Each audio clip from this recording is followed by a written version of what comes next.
은혜 받으실 하나님의 말씀은 로마서 14장 18절의 말씀과 사도행전 10장 22절의 말씀입니다.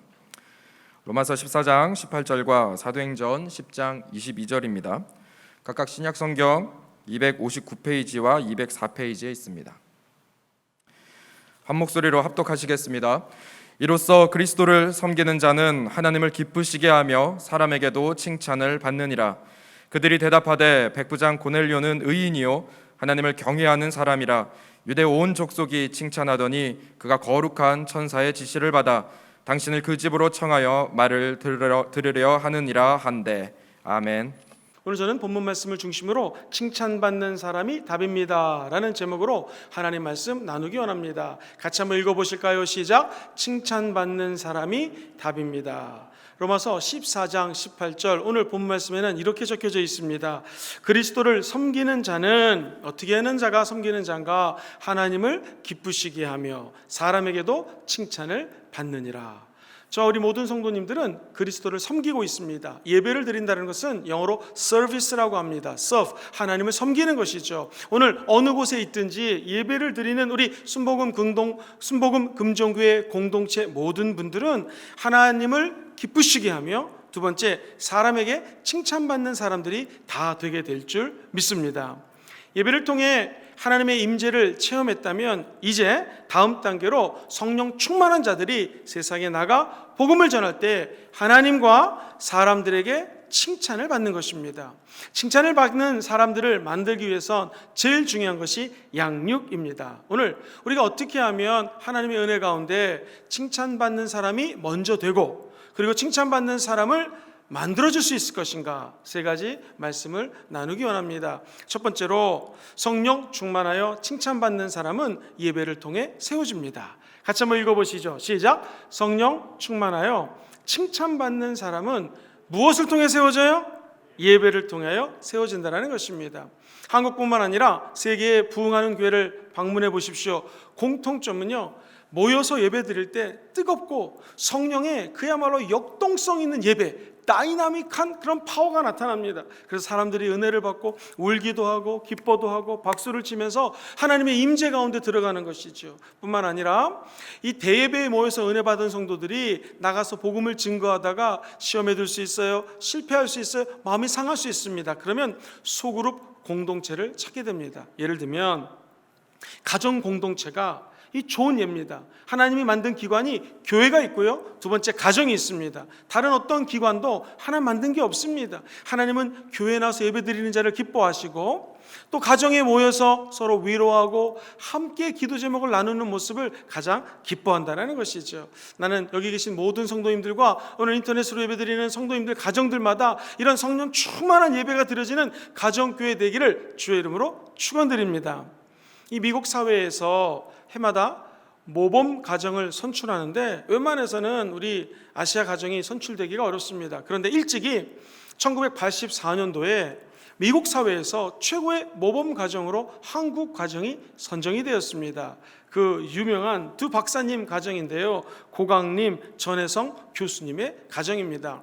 그림을 보시면 이렇게 생기신 분이신데, 이 고강림 박사님은 당시 대학교 교수로 롱아일드 대학교에 강의를 하고 계셨습니다. 그리고 부인인 전혜성 박사님은 예일대에서 사회학을 전공하시고 그리고 아주 유명한 하버드대 예일대에서 강의를 하신 교수님이십니다.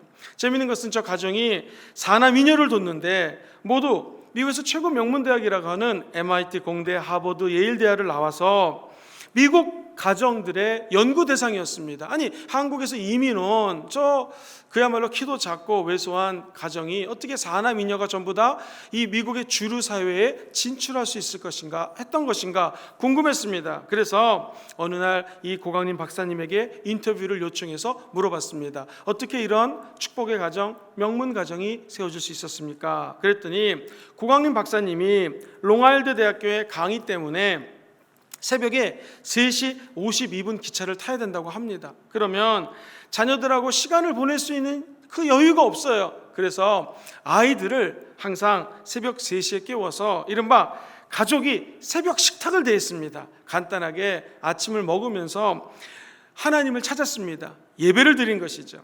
그래서 이렇게 얘기합니다. 예배하는 가정, 그것이 미국 정부에서 모범 가정으로 뽑히게 된 이유입니다 라고 자신 있게 말했습니다. 사랑하는 성도님들, 특별히 이 셋째 아들인 고흥주 박사는 미 연방정부의 인권 담당 차관보를 지내고 있고, 둘째 아들도 오마보 정부 때에 차관을 지냈습니다. 이 그림을 보시면 바로 대통령 뒤에 있는 저 아시아 두 사람이 한국에서 바로 이 학장님의 두 아들인 것입니다. 여러분, 각 가정마다 예배를 드리고 메마르지 않는 하나님의 말씀의 은혜를 사모하는 가정은 하나님께서 뛰어나게 만드십니다. 하나님은 교회나 가정교회나 예배하는 자를 통하여 하나님의 사람을 만든다라는 것입니다. 사랑하는 성도님들, 어떤 목사님에게 성도 한 분이 찾아왔습니다. 아니, 왜 이렇게 맨날 모여서 예배드리라고 합니까? 목사님이 조용히 조개탄을, 이 화로 속에 있는 조개탄을 꺼내서 밖으로 내놨습니다. 그랬더니 이 석탄이 곧 꺼지는 거예요. 그러자 목사님이 다시 그 석탄을 주워다가 다시 화롯불 안에, 따뜻한 화롯불 앞에 넣습니다. 그랬더니 활활 타오르는 탄으로 변화되는 것이죠. 우리도 마찬가지입니다. 예배를 드린다고 하는 것은 각 가정에 두세 사람이 모여 있어도 성령이 임하시면 그곳에 기적이 일어납니다. 혼자 있으면 아무리 뜨거운 조개탄도 그냥 식어지게 되어 있습니다. 그러나 두세 사람이 모여 예배드리고, 또 때로는 지금 비대면으로 예배드리지만 성전에 나와서 예배드리고 할 때에 하나님은 예배자를 통하여 성령 충만한 칭찬받는 사람을 만들어주게 될 줄 믿습니다. 여러분, 초대교회를 보십시오. 왜 초대교회가 부흥됐습니까? 그들은 성령 충만함 받자 모여서 예배드리기 시작합니다. 그리고 그들이 나가서 복음을 증거하는데 사람들이 볼 때 이 사람들이 변했단 말이에요.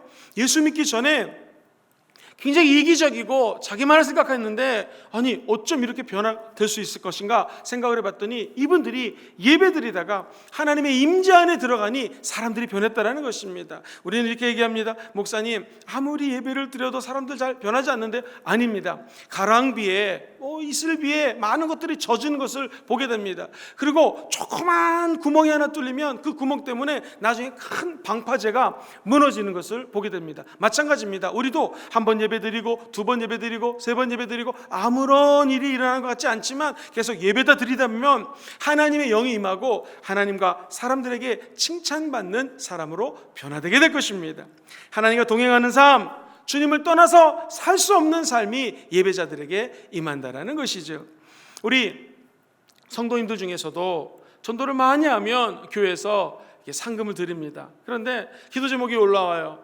이 전도한 영혼들은 예배를 통해서 하나님이 나에게 은혜를 주셔서 전도할 수 있는 힘과 에너지를 주신 것이기 때문에 이건 제가 받아야 될 돈이 아닙니다. 하나님께 다시 올려드립니다 라고 하나님께 헌금하는 기도 제목을 보면서 제가 굉장히 가슴이 설레었습니다. 그렇지, 예배를 사모하는 자, 예배를 뜨겁게 드리는 자는 우리가 이룬 모든 업적이 이 세상에서 잘 되는 것이, 명문가정으로 등극했다라는 것이, 또는 회사에서 출세했다라는 것이, 내가 지금 조금 돈을 잘 번다라는 것이, 박사학위를 끝냈다라고 하는 것이 내가 한 것이 아니라 하나님이 예배자에게 주신 은총임을 깨닫게 됩니다. 평생 예배자로 사심으로 하나님께 영광을 올려드리고 하나님과 사람들에게 칭찬받는 백성 되기를 주의 이름으로 축원드립니다. 두 번째로, 성령 충만해서 칭찬받는 사람이 되기 원하시면 아멘 해볼까요? 그러면 예수님의 제자가 되면 됩니다.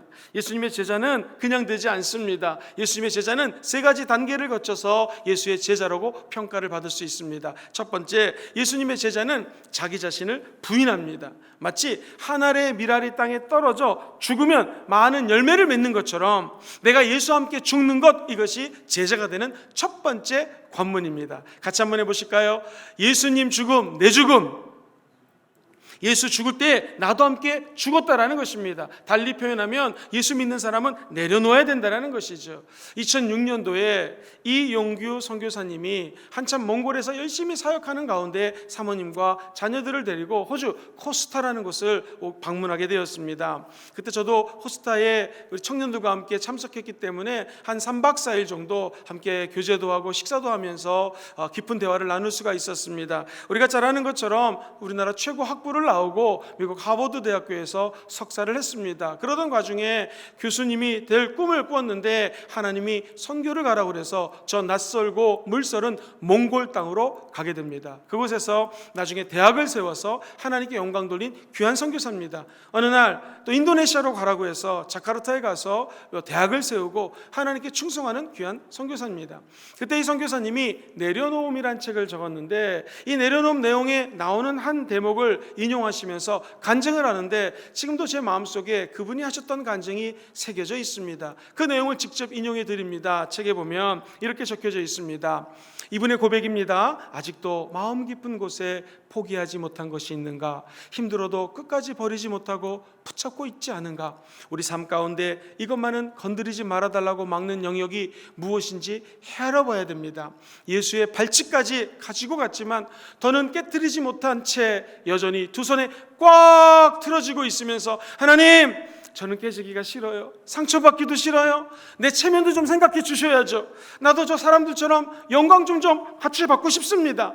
나도 적당히 좀 같이 누리면 안 될까요? 세상 사람처럼 지내면 안 될까요? 하는 것이 아닌가. 그러나 하나님은 단호히 말씀하십니다. 우리 같이 그 밑에 딱 읽어보겠습니다. 시작. 내 안에 내가 너무 크면 나는 너에게 가장 좋은 곳을 주고 싶구나.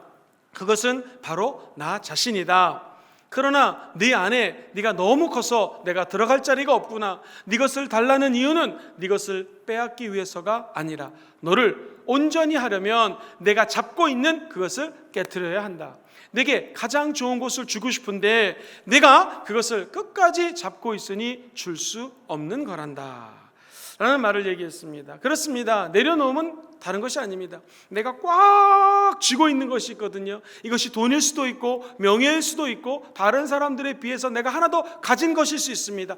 꽉 쥐고 있으면 하나님은 빈손에 무언가를 줄 수 있는데 내가 모든 걸 꽉 쥐고 있으면 줄 수가 없는 거죠. 그래서 내려놓으면 네가 쥐고 있는 것을 먼저 내려놓으라는 것입니다. 그때 하나님이 우리 손에 다른 은혜와 축복을 쥐어준다라는 것이죠.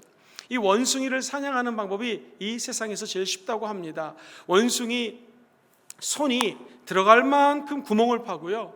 원숭이가 좋아하는 음식을 이 상자 안에 집어넣습니다. 그럼 원숭이는 그 구멍 안으로 자기가 먹을 음식이 있으니까 손을 집어넣습니다. 그리고 난 다음에 사람들이 사냥꾼이 다가오는데 알아요. 그런데 이 손을 놓지 못하기 때문에 계속 움켜쥐고 때문에 손이 상자에서 안 빠집니다. 결국 사냥꾼에게 잡히게 된다는 것이죠. 만약 인간이라면 먼저 잡고 있는 걸 탁 놓고 손을 뺀 다음에 도망가지 않겠습니까? 아무리 빨라도 원숭이보다 우리 인간이 빠르겠습니까? 나무 타고 도망가면 되죠. 그런데 꽉 쥐고 있으면 결국 이 사냥꾼의 올무에 빠지게 되고 잡히게 된다는 것이죠. 우리도 마찬가지입니다. 오늘 이 아침에 예배를 드리고 있지만 저와 여러분이 잡고 있는 게 있을 수 있습니다. 마귀가 그것을 놓지 못하게 합니다. 그때 우리는 올무에 빠질 수 있고 마귀 사냥에 잡힐 수 있습니다. 오늘 이 아침에 예수의 제자가 된다는 것은 자기를 부인하는 것입니다. 자기가 갖고 있는 것을 내려놓는 것입니다. 사랑하는 성도님들, 무엇을 쥐고 있습니까? 다 내려놓는 귀한 아침 되기를 주의 이름으로 축원드립니다.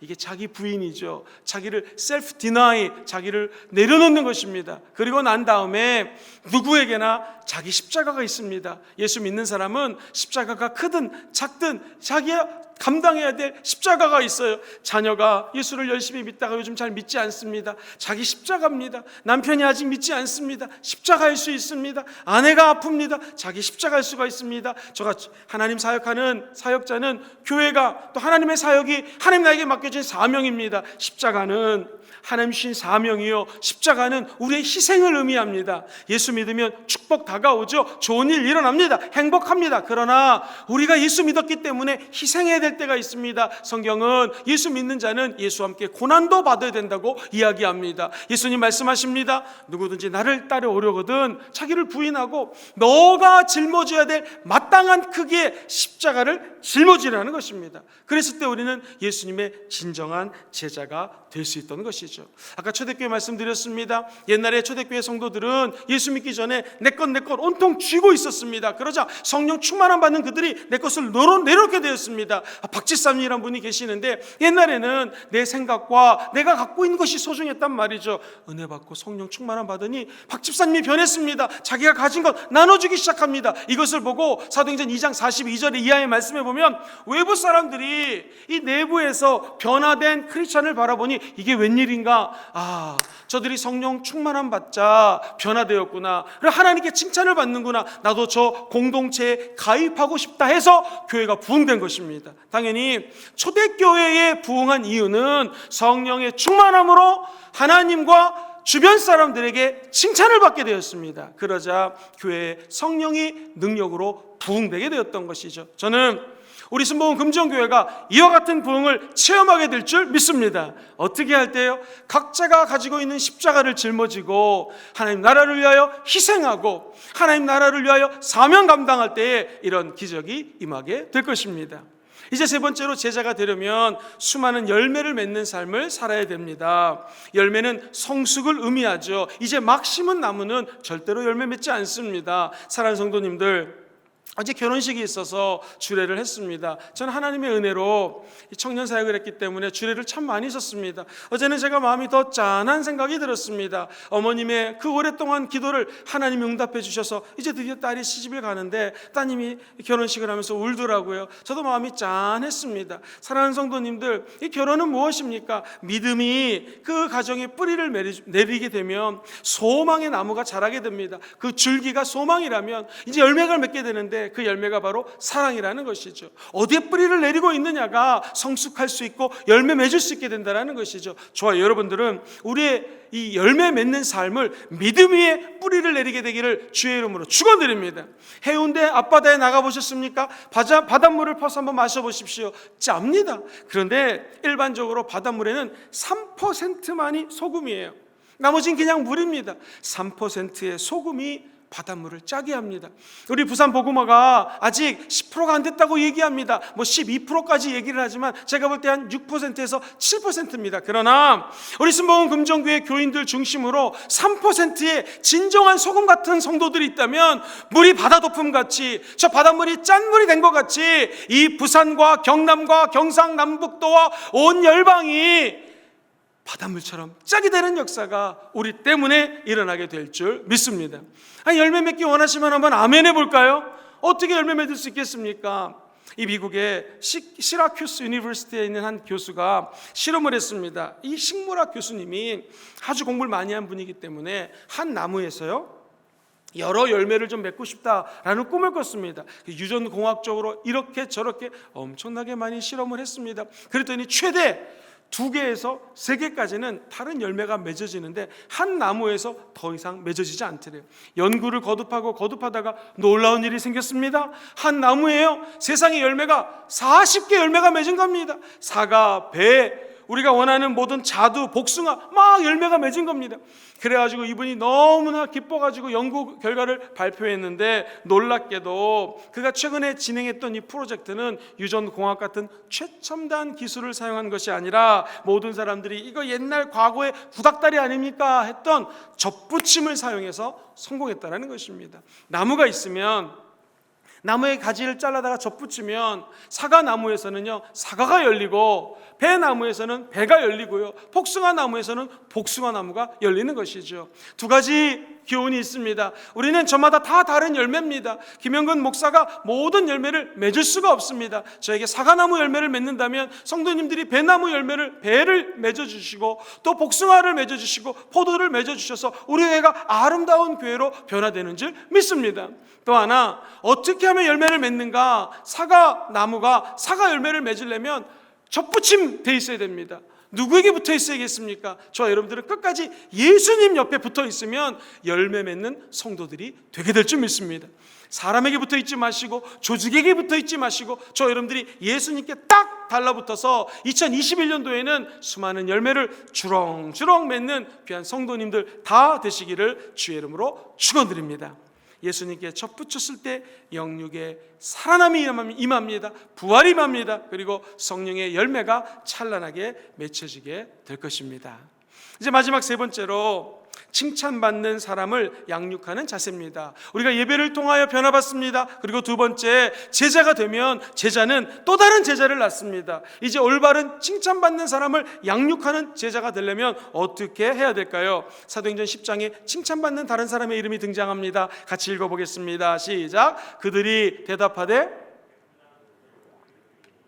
하나님을 경외하는 사람이라 유대 온 족속이 칭찬하더니 그가 거룩한 천사의 지시를 받아 당신을 그 집으로 청하여 말을 들으려 하느니라 한데, 성경은 얘기합니다. 고넬료는 의인이랍니다. 두 번째, 하나님을 경외하는 사람이었습니다. 그런데 하나님이 왜 고넬료를 통하여 이방인 선교를 시작하셨을까? 수천만의 사람들 중에서 왜 고넬료를 택했을까? 성경은 얘기합니다. 그가 이방인인데 유대 온 족속들에게 칭찬을 받는다고 그랬습니다. 12지파 모든 사람들에게 칭찬받는 사람이었습니다. 그러자 하나님이 고넬료 가정을 택해서 성령이 임하게 하고 예루살렘과 온 유대와 사마리아와 땅끝까지 이르는 이방인 선교하는데 고넬료 가정을 사용한다는 것이죠. 우리도 하나님을 경외합니다. 하나님을 뜨겁게 사랑합니다 뿐만 아니라 온 경상도 사람들에게 칭찬받는 사람 되기를 주의 이름으로 축원드립니다. 그러면 우리를 통하여 하나님은 열매를 맺을 것이요 수많은 하나님의 백성들을 구름대처럼 하나님 나라로 옮겨 주실 것입니다. 세 가지를 짧게 말씀드리는데요, 칭찬받는 사람을 양육하려면 먼저 우리의 눈높이를 낮춰야 됩니다. 맞춰야 됩니다. 양육에 있어서 중요한 방식은 성령님의 방식을 따라야 됩니다. 사랑하는 성도님들, 성령 하나님의 우리를 양육하는 방식은 무엇이었습니까? 하나님이신 예수님이 하늘 영광 버리고 이 땅에 우리에게 눈을 맞추기 위해서 오셨습니다. 예수님은 마구간에서 태어나서 어린 시절을 어린이의 눈으로 보셨습니다. 청소년의 눈으로, 또 성인이 되어서는 30살부터는 하나님의 아들 예수님의 눈으로 세상을 바라보셨습니다. 우리도 제자를 양육하기 원한다면 우리의 눈높이를 낮춰야 되게 될 줄 믿습니다. 여기 계신 모든 성도님들, 가정에서 예배드리는 모든 분들은 신앙의 깊이가 다 틀립니다. 사랑하는 성도님들, 씨름하는 분들 얘기 들어보셨습니까? 씨름 선수는요, 씨름 삿발을 딱 잡으면 이게 이길지 질지를 안 돼요. 왜냐하면 벌써 느껴지는 게 있다는 것이죠. 영적인 세계도 마찬가지입니다. 예배당에 들어오면 초신자가 있고 예수를 이제 믿어서 막 아는 분들이 계시고 오랫동안 믿은 분도 계십니다. 어떻게 될까요? 우리의 눈을 초신자 눈에 맞춰야 됩니다. 설교하는 사람도 쉽게 설교하려고 노력하는 것은 새로 오신 분이 혹시 설교를 듣고 은혜를 받을 수 있으니, 될 수 있으면 신학적인 용어, 될 수 있으면 어려운 말 쓰지 않고 쉽게 하는 이유는 누구나 은혜 받을 수 있기 위함이죠. 찬양도 마찬가지고 모든 사역자도 마찬가지입니다. 우리가 기도를 할 때도 짧게 기도해야 되는 이유는 무엇입니까? 성도들 중에서 초신자가 오면 시간이 길어지면 인터넷에서 접속률이 떨어지기 때문에 그렇습니다. 설교자도 예배자도, 아니 사역자뿐만 아니라 모든 일을 할 때 눈높이에 맞춰주는 것이 양육의 첫 번째 길이라는 것입니다. 이런 일이 있었어요. 학교에서 말썽꾸러기가 있었습니다. 얘가 맨날 말썽을 피우는 거예요. 애들 쥐어받고 선생님 말 듣지 않고. 그런데 하루는 선생님이 그만 아파가지고 학교를 오지 못했습니다. 그러니까 교장 선생님이 지혜로웠나 봐요. 아이에게 눈높이를 탁 맞춰서 무릎을 꿇고 이렇게 얘기합니다. 야, 선생님이 아프셔서 못 나왔다. 이제 네가 아이들을 좀 돌봐야 된다. 그 말썽꾸러기 아이에게, 아이가 아프면, 친구가 아프면 저 양호실에 데리고 가야 되고, 아프면은 네가 돌봐줘야 된다. 그리고 선생님 말씀 잘 들을 수 있도록 네가 좀 열심히 노력해다오 라고 했더니, 우리 인간에게는요 칭찬받고 싶은 욕구, 인정받고 싶은 욕구가 다 있습니다. 그래가지고 이 아이가 선생님이 안 계시니까 자기가 애들 조용히 시키고 아픈 애들 돌봐주고 이래가지고요 아이들이 칭찬하기 시작합니다. 맨날 요구도 먹던 아이가 칭찬받는 아이로 변화되게 됩니다. 무엇 때문에요?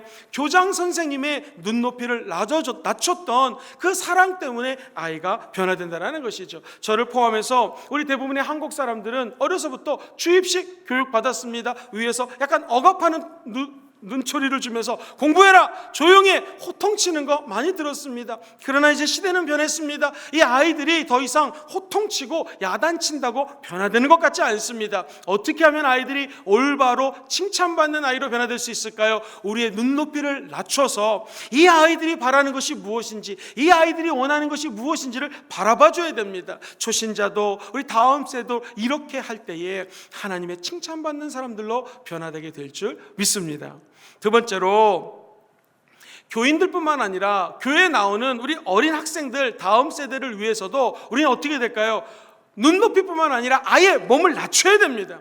왜냐하면 다음 세대가 교회의 희망입니다. 다음 세대 무너지면 교회도 무너집니다. 서구교회 가보십시오. 으리으리하게 지었습니다. 그런데 성도가 없어요. 왜 무너졌을까요? 다음 세대가 없기 때문입니다. 예전에 제가 신학을 할 때는요, 선교에 관심 있습니다. 그러면 아프리카, 남미 이런 데 선교사 간다고 그랬습니다. 요즘 바뀌었어요. 선교 간다면 영국이나 독일이나 이런 데 간다고 합니다. 왜 그럴까요? 옛날에 그분들이 우리에게 복음을 증거해 주셨는데 이제는 우리가 거기 가서 복음을 증거해야 되는 시대로 바뀌었다라는 거예요. 또 하나, 선교지가 어디냐? 가정이라는 거예요. 땅끝이 어디냐? 가정이라는 거예요. 가정 선교사. 적어도 주부는 어떤 분인가? 그 가정에서 선교사로 파송했다라는 것입니다. 그것뿐만이 아닙니다. 선교사는 어딘가? 선교지는 어딘가? 사랑하는 성도님들, 이제 코로나 잠잠해지면 우리 교회 학교에 오셔서 유치부, 유년부, 아동부, 그리고 무엇보다도 우리 초등학교 애들이 저 지하에서 어렵게 예배드리고 있습니다. 그리고 우리 중고등부 아이들, 우리 대학 청년부 한번 예배드리는 거 참석해 보십시오.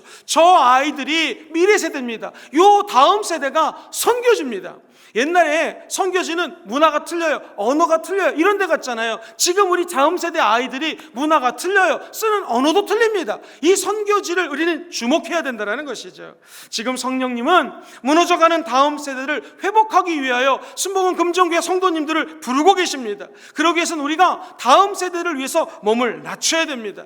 여러분, 우리나라 자료도 있지만 미국 자료를 보니 3살에서 5살까지 아이들이요, TV와 스마트폰을 보는 시간이 평균 하루에 5시간 이상이라고 얘기합니다. 한국도 마찬가지입니다. 문제는 미국의 경우 청소년들이, 심지어는 초등학교 아이들도 폭력물을 많이 보는데요, 사람 살인하는 것이 너무나 잔인하게 많이 나오는 것을 보다 보니 미국의 청소년들 가운데 살인죄로 체포된 숫자가 55%나 증가가 했습니다. 뭘 의미합니까? 눈으로 보는 것이 엄청난 영향력을 끼친다는 것입니다. 저희들이 어렸을 때는 교회 와서 예배드리는 장면, 하나님 찬양하는 장면 많이 봤지만 지금은 스마트폰이 있고 인터넷 TV가 있어서 하나님께 집중하기가 너무나 어려운 시대입니다. 어떻게 하면 좋을까요? 방법이 없습니다. 전 교인이 몸을 낮추어서 아이들과 같이 되어야 됩니다. 이 아이들이 바라보는 것은 무엇이고 이 아이들의 생각은 무엇일까라고 우리를 낮추는 것밖에는 방법이 없다라는 것이죠. 좋은 예일지 모르지만 이 중국 같은 경우에 최근에 어떤 정책을 쓰고 있냐면 십자가 철거, 교회 폐쇄, 지도자 감금, 선교사 추방하고 있습니다. 제가 아는 목사님도 중국에서 사역하다가 한 달 전에 귀국했습니다. 추방당했습니다. 통화하면서 마음이 너무나 아팠습니다. 귀한 중에, 진짜 귀한 중의 종이고 낮은 자로서 늘 섬기는 좋은 목사님이신데 추방당해서 들어왔습니다. 그런데 최근 한국 순교자의 소리라는 단체에서 선교 보고대를 열었는데 놀라운 일은 추방하는 것보다 더 무서운 것이 있어요. 그것은 다음 세대가 기독교를 관심을 얻게 만들고 믿지 못하게 만드는 것입니다. 집에서 기도드리거나 엄마가 성경 읽고 찬송하면 그 학교에 가서 보고하라고 얘기를 합니다. 예수 믿으면 안 된다고 친척 중에, 가족 중에 예수 믿으면 정부에 보고하라는 것입니다. 공안 당국이 예수 믿지 못하고 기독교가 사악한 종교라고 이야기를 하면서 종합적으로 가르치고 있기 때문에 아이들이 어렸을 때부터 기독교에 대한 인식이 좋지 않습니다. 그러면 자연히 기독교는 중국 땅에서 소멸된다라는 것입니다. 사랑하는 성도님들, 무서운 시대를 살고 있습니다. 그러나 우리에게 소망이 하나 있습니다. 그것은 아무리 다음 세대가 전도하기 어렵다 할지라도 우리가 몸을 낮추고 성령이 주시는 무한한 아이디어를 갖게 된다면 다음 세대도 복음을 듣고 변화되는 기적이 임하게 될 것입니다. 제가 지금 말씀드렸던 중국 정보는 크리스천 투데이라는 신문에서 인용을 해드린 것입니다. 이제 끝으로 어떻게 하면 우리 다음 세대를 일으킬 수 있을까요? 어떻게 하면 성공적인 다음 세대 사역을 해서 칭찬받는 교회 될 수 있을까요? 그것은 성령 하나님이 주시는 무한한 아이디어를 얻는 것입니다. 인간의 아이디어나 생각은 제한적입니다. 그러나 성령이 역사하시면 상상을 초월하는 아이디어가 임하게 될 줄 믿습니다. 우리 교사 선생님 중에 한 분도 제가 교사분들에게 이만큼 두꺼운 자료를 드리면서 읽어보라고 나눠드렸습니다. 그랬더니 그분이 현직 선생님이신데 이 항상 정리하는 것이 잘 습관이 되셨으니 알기 쉽게 정리를 해가지고 교사들에게 앞부분을 나눠드리는 것을 보게 되었습니다. 다 은사가 틀립니다. 하나님 주시는 그 아이디어는 자기 은사를 따라 하나님이 그분에게 선물로 준다라는 것이죠. 우리 교인이 1000명이라면 1000개의 아이디어가 모인다면 우리 교회에 하나님을 향한 뜻이 이루어질 것이요, 사람들에게 칭찬받는 교회가 될 것입니다. 옛날에 동물의 왕국에서 전쟁이 터졌습니다. 그랬더니 자기 동물들끼리 얘기합니다. 야, 개미, 너는 진짜 개미만 하니까 전쟁에 참여할 수 없어. 코끼리, 넌 등치만 컸지 너무 느려 터져가지고 넌 전쟁할 수가 없어. 당나귀, 넌 멍텅구리라서 안 돼. 토끼, 넌 발만 빠르지 너무 약해가지고 겁이 많아서 안 돼. 이랬습니다. 그랬더니 그 전쟁의 최고 사령관이 사자였거든요. 사자가 다 조용히 해라! 호통을 칩니다. 그리고 이렇게 얘기를 합니다. 토끼는 발이 빠르니까 전령으로 사용할 것이다. 개미는 눈에 작아서 눈에 보이지 않으니까 게릴라전을 필 때 개미를 투입할 거다. 당나귀는 입이 기니까 나팔수로 사용할 거다. 코끼리는 힘이 세니까 여러분 군사물자 필요하잖아요. 군사물자를 나르게 할 거다 라고 지혜로운 사자가 이야기했다고 합니다. 진짜 이것은 용혜원 시인이 얘기한 동화책 같은 얘기죠. 그런데 사랑하는 성도님들, 교회도 그렇습니다. 우리가 서로를 바라볼 때 너는 이것 때문에 안 돼, 넌 저것 때문에 안 돼가 아니라 우리가 갖고 있는 각자의 은사가 있습니다. 하나님이 부여하신 아이디어가 있습니다. 하나님이 주신 은혜의 통로가 있습니다. 그것이 함께 모여서 함께 교회를 일으킨다면 우리 교회가 칭찬받는 성도들을 만드는 교회가 반드시 되게 될 줄 믿습니다. 말씀을 정리합니다. 예수님이 제자를 세우셨습니다. 그리고 그 제자들로 또 다른 제자를 세우라고 하십니다. 어떻게 가능할까요? 첫 번째, 예배 드릴 때 가능합니다. 예배를 통해서 세워집니다. 미국에 유명한 경영하고 있는 한 분의 간증입니다. 자기가 손을 대는 것마다 너무나 경영이 잘 됩니다. 이 어니 브리지는 GM사를 맡았을 때는 세계 최고의 흑자를 또 일으켰습니다. 그리고 TWA로 가니까 항공사가 복받습니다. 이렇게 물어봅니다. 아니, 어떻게 손 대는 것마다 이렇게 잘 기업이 일어납니까? 들어보십시오. 저는 대학교 2학년밖에 안 다닌 중퇴자지만 전 어렸을 때부터 한 가지 거룩한 습관이 있었습니다. 그것은 예배를 드리면서 특별히 성경을 읽습니다. 성경을 읽으면 그 안에 엄청나게 많은 아이디어와 지혜가 있습니다. 내가 잘 되는 길은 예배 때문입니다. 말씀 때문입니다. 우리 입속에서도 똑같은 고백이 흘러넘치게 되기를 주의 이름으로 축원드립니다. 두 번째로, 예수 그리스도의 제자가 되어야 됩니다. 그래야지 칭찬받을 수가 있죠. 제자는 어떻게 됩니까? 나를 부인해야 됩니다. 두 번째, 나를 향한 하나님이 주신 십자가가 있습니다. 그 십자가를 과감하게 멋있게 짊어지려고 그러지 말고 그냥 과감하게 짊어져야 됩니다. 그리고 제자는 열매를 맺는 사람입니다. 마지막 세 번째, 우리가 그런 제자가 되었다면 어떻게 칭찬받는 사람들을 양육할까요? 한번 따라해 볼까요? 눈 높이를 맞추기. 시작. 그리고 이제 두 번째로, 몸 또한 낮춰야 됩니다. 몸도 낮춰서 다음 세대와 함께 뒹굴러야 됩니다. 예수님이 제자들과 함께 뒹굴렀던 것처럼 나는 어른이고 너희들은 애들이야가 아니라 함께 먹고 마시고 삶을 나눌 때에 우리 다음 세대에 놀라운 변화가 임하게 될 것입니다. 마지막 세 번째, 성령님께서 무한한 아이디어를 주십니다. 이 아이디어로 다른 교회에서 생각지 못한 일들이 우리 교회에 펼쳐지게 되기를 예수님 이름으로 축원드립니다.